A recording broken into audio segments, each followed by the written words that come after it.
abençoe os irmãos no nome do Senhor Jesus Cristo. Nós estamos mais uma vez com a nossa programação, lendo, meditando e orando. E como esta programação tem nos ajudado, eu tenho recebido vários retornos de pessoas, de irmãos que têm sido ajudados através desta programação. E este é o objetivo. É levar uma programação de vida eterna para você. Você que ainda não conhece os caminhos do Senhor, você que está desviado da palavra do Senhor, é a sua oportunidade de voltar ao lar.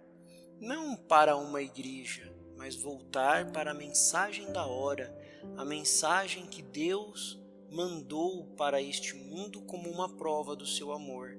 Através do seu profeta William Marion Branham, Deus nos traz a revelação de toda a Bíblia, de Gênesis a Apocalipse.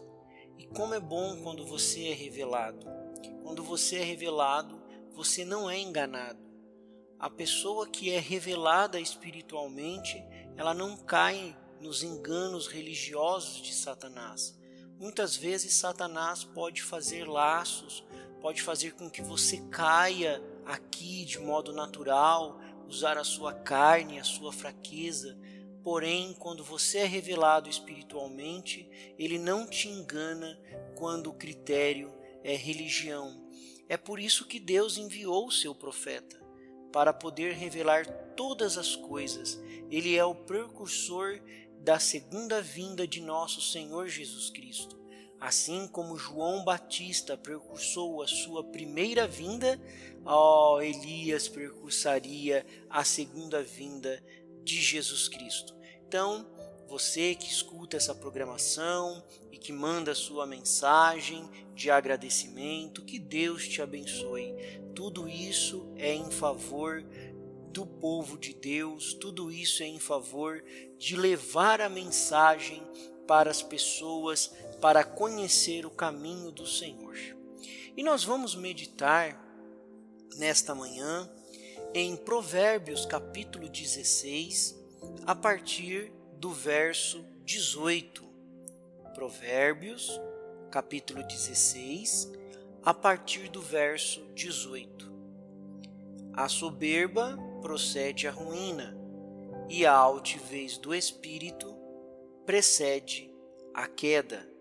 Melhor é ser humilde de espírito com os mansos do que repartir o despojo com os soberbos. Amado Pai Celestial, muito obrigado, Senhor, por tudo que o Senhor tem feito por nós, não porque nós merecemos, mas porque o Senhor nos ama. Abençoa mais uma vez a nossa meditação e que possamos aprender do alto, Senhor, através do Teu Espírito e da mensagem que Tu tem deixado através do Teu profeta. É o que nós te pedimos humildemente, no nome do nosso amado e querido Senhor Jesus Cristo. Amém, Senhor Jesus. Amém. Como nós vimos aqui, a soberba procede à ruína e a altivez do espírito precede a queda. Altivez de espírito, soberba. Nós vamos meditar um pouco sobre isso. O que seria altivez? Vamos olhar no dicionário e vamos ver o que significa altivez.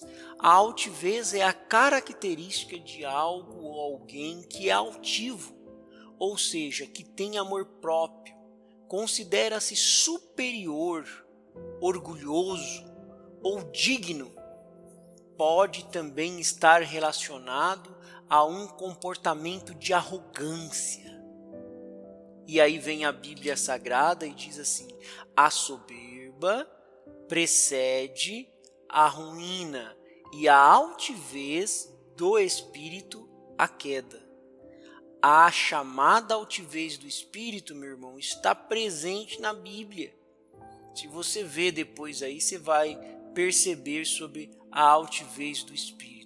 Olhos altivos, ou seja, superior, arrogante, muito digno em comparação aos demais. Tudo isso a Bíblia Sagrada condena. este orgulho próprio que a pessoa tem, esta altivez que ela tem, ou isso deve ser combatido. O cristão, ele não é altivo. O cristão não é isso. Jesus, quando andou aqui na terra, veio de uma forma humilde, veio de uma forma mansa. O nosso exemplo aqui nesta terra é o Senhor Jesus Cristo e como que ele andou, como que ele se comportou, o que ele fez. É nisso que nós devemos estar olhando. Toda vez que o homem vai para o lado do orgulho, toda vez que o homem vai para o lado da altivez, ele tem queda. Não tem como ter sucesso com Deus sendo altivo, sendo soberbo. Não tem como. Você nunca vai conseguir nada com Deus através do orgulho, da soberba. Não vai conseguir, de maneira alguma. Sabe por quê? A pessoa que tem essa altivez de espírito, ela tem, meus irmãos, um excesso de admiração por si próprio. É isso mesmo. Eu faço, eu sou, eu não preciso, eu não dependo, eu sou. E ela se baseia nas suas próprias características, nas qualidades das suas ações. Eu faço isso, eu faço aquilo, eu sou porque eu já fiz, eu faço aquilo. Isso é uma altivez de espírito. E muitas vezes essa altivez de espírito, ela vem revestida de uma religiosidade. Era isso que acontecia lá quando o Senhor Jesus Cristo andou aqui na terra fisicamente. Aqueles fariseus, saduceus, herodianos, aqueles religiosos da época, eles gostavam de se mostrar, aqueles fariseus religiosos, altivos, nós somos filhos de Abraão. Jesus olhou para eles e disse assim: Deus pode dessas pedras suscitar ou levantar filhos de Abraão. Aquela altivez de espírito deles, aquela arrogância religiosa deles, não era nada perante o Senhor Jesus Cristo. Eles tinham uma aparência de piedade, como disse Paulo, mas negavam a eficácia, a ação dela na vida. Era uma vida de hipocrisia, onde mostravam uma coisa e eram outras. E eles tinham no seu espírito essa arrogância, onde eles tinham um excesso de admiração por eles próprios, baseado no que eles fizeram. Oh, irmãos, nós não somos dignos de nada. Sabia disso? Nós não somos dignos de nada. Nós não somos superior a ninguém. Tira isso da sua cabeça. Nós somos filhos e filhas de Deus. A Bíblia Sagrada nos compara a ovelhas. A ovelha não tem uma defesa própria, não tem uma maneira própria, não tem, ela depende. Nós somos dependentes de Deus. Oh, como é bom ser dependente de Deus. Então nós devemos nos afastar de todas as atitudes egoístas, malignas, porque ainda aqui no verso 19 de Provérbios 16, diz assim, melhor é ser humilde de espírito com os mansos do que repartir o despojo com os soberbos. A humildade é o melhor caminho. É ser humilde como Jesus foi, o maior homem que já pisou nessa terra.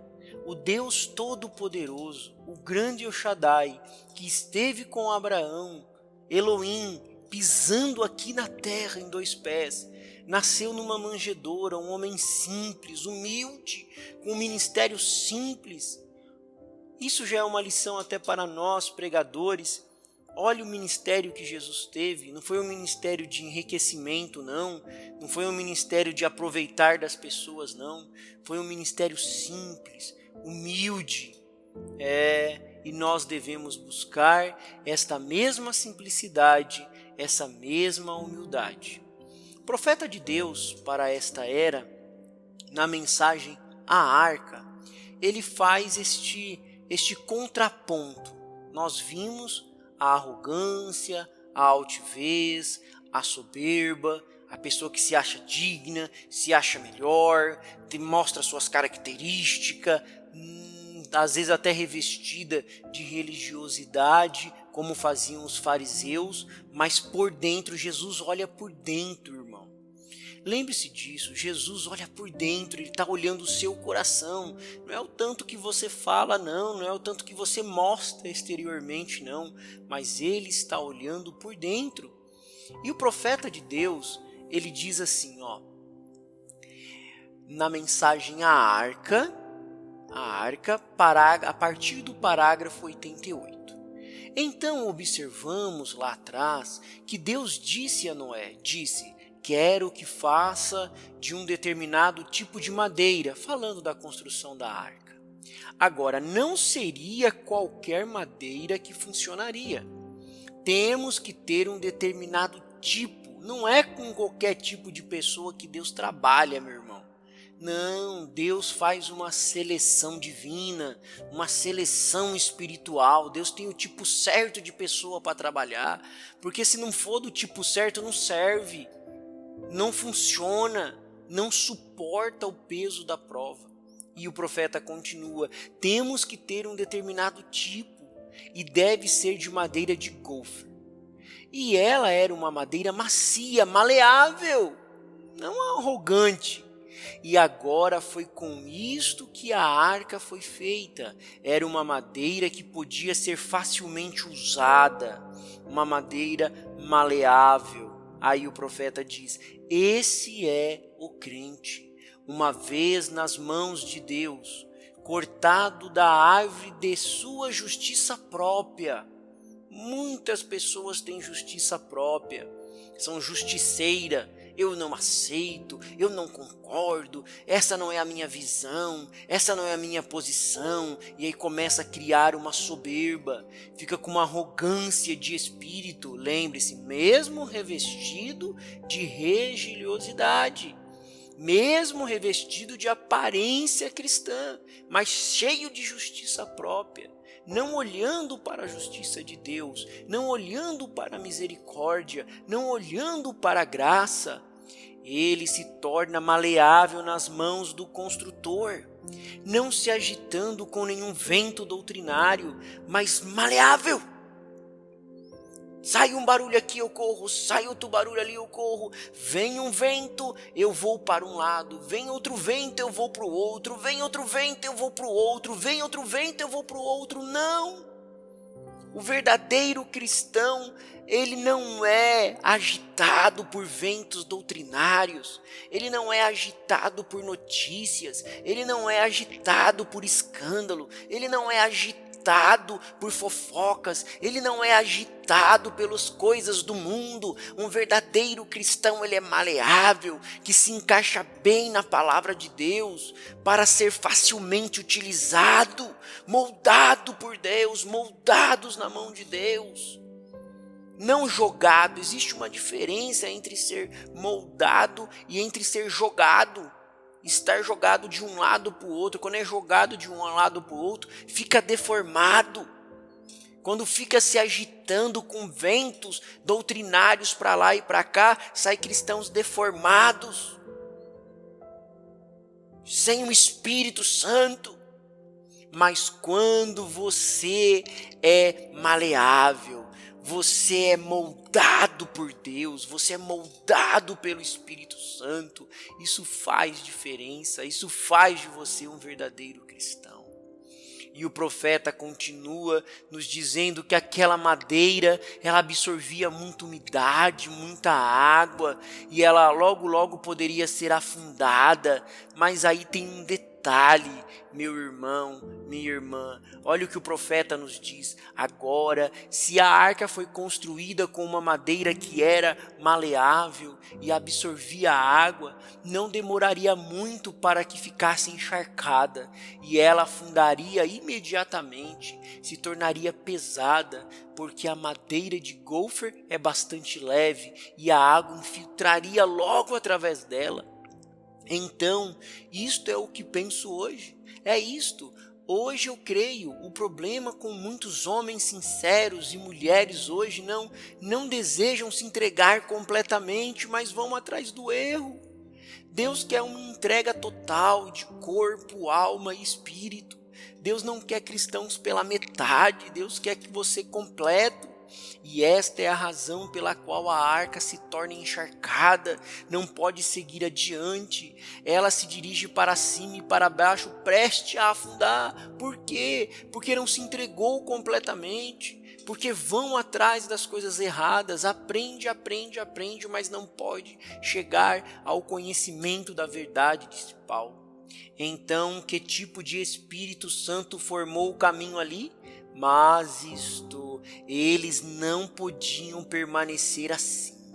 Deus disse para Noé: betume por dentro e por fora, dos dois lados betume. Então, meu irmão, a coisa tem que ser betumada por dentro e por fora. Eu estava pesquisando de que era feito o betume. Eu fui e encontrei e olhei um velho dicionário e descobri o que significa betume. No grego, descobri que betume significa uma coisa. Significava uma substância. Mas como eles obtinham o betume? Eles o tiravam de uma outra árvore, era como uma resina, e eles o batiam e o ferviam, e então o derramava e se tornava betume. Que coisa linda! Da madeira antes dela ser cortada, um determinado tipo de madeira, sendo humano, Cristo na sua humildade sendo humano. E a igreja, sua arca hoje, entrando na sua igreja, que não é mais do que o seu próprio corpo espiritual aqui na terra, pois Cristo foi talhado e a vida saiu dele para que pudesse ser aplicado dentro da igreja. Oh, irmãos, Cristo aplicado dentro de nós, Cristo aplicado por dentro e por fora. Não com altivez de espírito, não com arrogância, mas Cristo aplicado por dentro e por fora, de uma forma humilde, não apenas por fora, numa aparência de piedade, não, mas por dentro também, em humildade, sendo ovelhas, sabendo obedecer a Deus, tendo um espírito humilde, com os mansos. É isso que Deus nos convoca, a sermos humildes, a abandonar a justiça própria e termos este betume por dentro e por fora. Oh, é isso que nós queremos. Agora, esta madeira de gofer maleável, quando eles despejavam aquele betume quente sobre ela, ela o absorvia rapidamente, por dentro e por fora, e aquilo deixava selada. O verdadeiro cristão tem sede de Deus, ele tem vontade de Deus, ele absorve as coisas de Deus, ele vem, ele come da palavra, ele quer mais de Deus. Mesmo que ele erre, mesmo que ele fale, ele quer mais de Deus. Ver o que é isto é um selo maleável, embebido na palavra de Cristo, Cristo derramando o Espírito Santo ardente. Ele não penetra quando está frio, tem que estar quente. O que nós precisamos hoje é estar quente, ardente, pedindo o Espírito Santo para nos aquecer, para se derramar sobre nós. E nós podemos então ser betumados por dentro e por fora pelo Espírito Santo e sermos selados e humildes até chegar aquele dia glorioso do Senhor. Pai Celestial, nos ajuda, Senhor, nesta hora a sermos humildes, ó Deus, a meditarmos no que o Senhor tem nos ensinado. Nos afaste, ó Pai, de toda altivez, de todo mal, e que possamos ter corações humildes. Perdoa, Senhor, se alguma vez fomos orgulhosos, queremos nos mostrar para os outros, mas que o Senhor possa, ó Deus, nos dar um coração humilde, um coração sincero, para que possamos, ó Deus, sermos selados por dentro e por fora pelo Teu Espírito Santo. Cura o enfermo, ó Deus, nesta hora. Se tem alguém enfermo que está escutando esta programação, que este betume possa curá-lo. Se tem alguém, Senhor, enfrentando algum tipo de problema, que o Senhor possa ser a força e o amparo deles. É o que eu te peço e te agradeço, no nome do Senhor Jesus Cristo. Amém, Senhor Jesus. Amém. Deus vos abençoe e até a próxima programação, se Deus assim nos permitir. Amém.